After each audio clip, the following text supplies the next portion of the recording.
Halo, Assalamualaikum warahmatullahi wabarakatuh. Perkenalkan, nama saya Adila Ujalengrum dari Prodi Pendidikan Fisika A 2019. Di sini saya akan bahas mengenai salah satu materi fisika statistik, yaitu tentang distribusi kecepatan molekuler. Yang pertama yaitu mengenai pengertian distribusi kecepatan molekuler.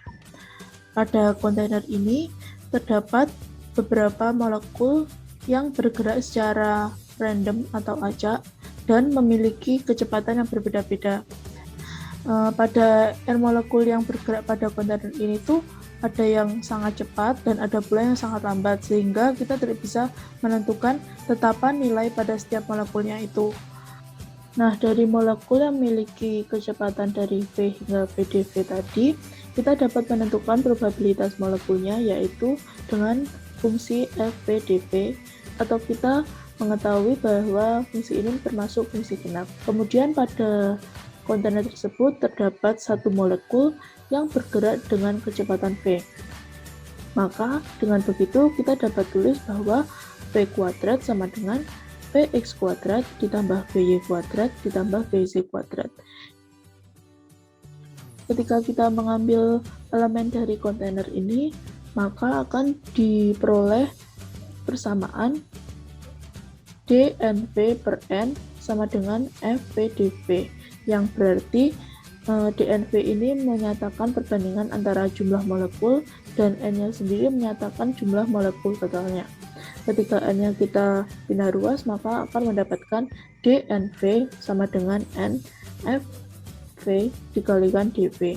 Nah, persamaan ini juga berlaku pada ketiga sumbu ini. Kemudian di sini tertulis D3N yang menyatakan bahwa N pada 3 komponen arah. N sendiri itu menyatakan jumlah total molekul gas dalam ruangan.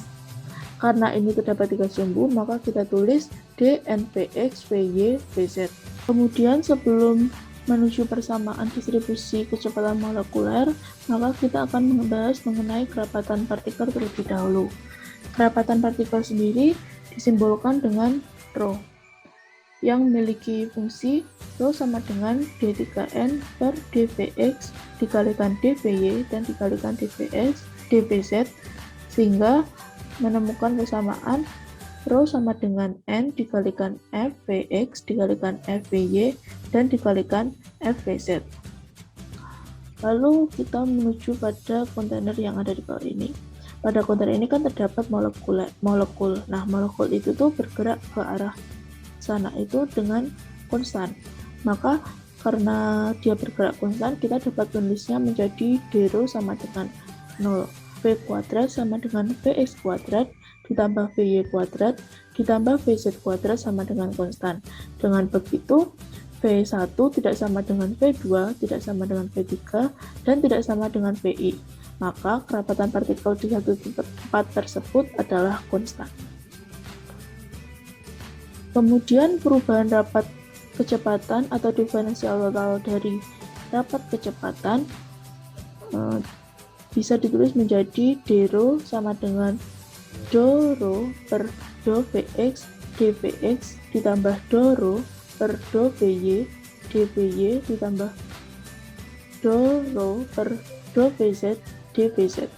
Lalu ketika persamaan ini tadi kita bagi pada ρ, maka akan diperoleh d-ρ per ρ sama dengan f aksen vx per fvx dvx ditambah f aksen vy per fvy dvy ditambah f aksen vz per fvz dvz sama dengan 0. Mengapa 0? Karena jumlah partikel pada kulit itu dianggap tetap, sehingga hasilnya 0.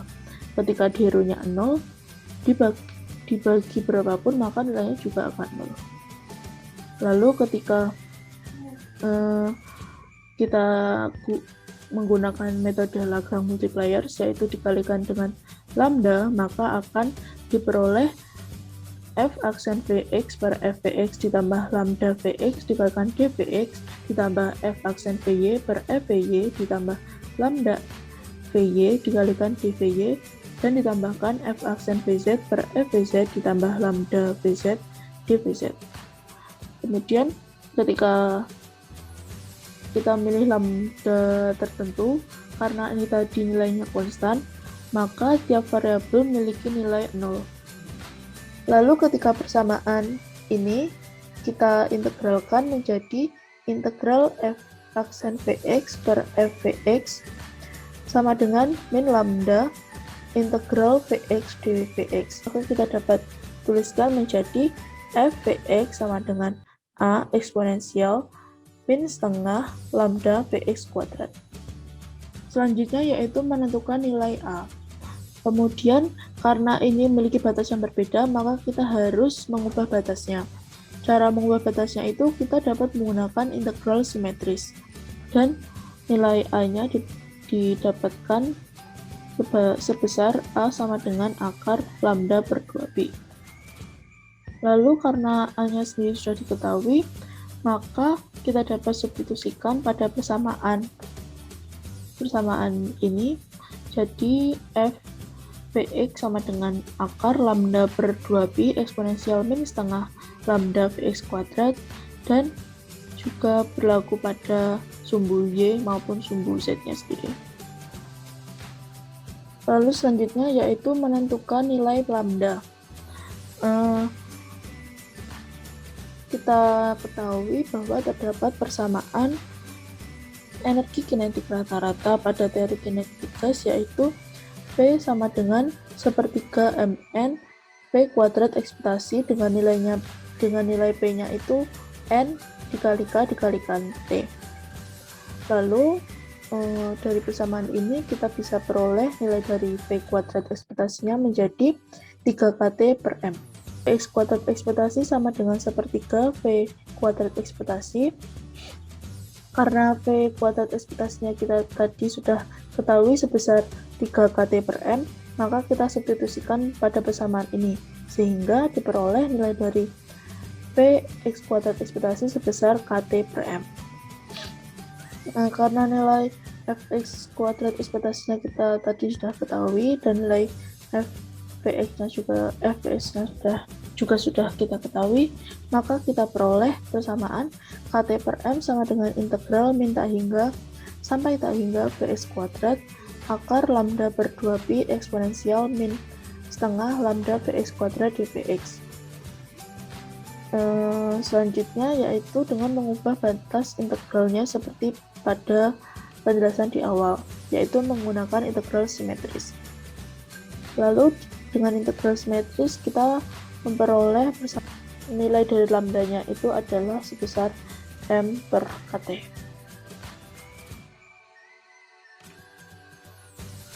Kemudian kita runtut dari awal, yaitu dari persamaan Fvx sama dengan A eksponensial min setengah lambda Vx kuadrat. Ketika diperoleh A senilai akar lambda per 2pi, dan kita masukkan ke persamaan, diperoleh akar lambda per 2pi eksponensial min setengah lambda Vx kuadrat. Kemudian kita sudah ketahui pula nilai lambdanya yaitu sebesar MKT, maka fungsi distribusi kecepatannya menjadi pada sumbu X sebesar akar M per 2pi KT eksponensial min M per 2 KT Vx kuadrat, dan hal ini berlaku pada sumbu Y dan sumbu Z. Nah, selanjutnya yaitu mengenai jumlah molekul gas dalam ruang. Dengan persamaan dNV sama dengan NFV dV, dan kita ketahui fungsi FV-nya pada slide sebelumnya, maka diperoleh persamaan dNVx sama dengan N dikalikan akar M per 2pi KT eksponensial min M per 2 KT Vx kuadrat dVx, dan hal itu berlaku pada sumbu Y maupun sumbu Z. Selanjutnya yaitu jumlah molekul gas dalam volume ruang.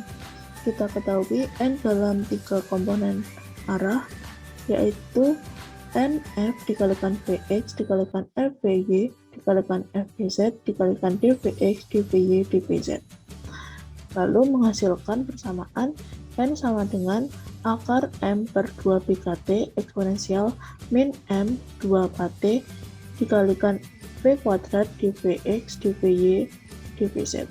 Selanjutnya, jika tadi di awal kita menggunakan koordinat kartesius dengan 3 sumbu yaitu x, y, z, maka selanjutnya kita akan menggunakan koordinat bola.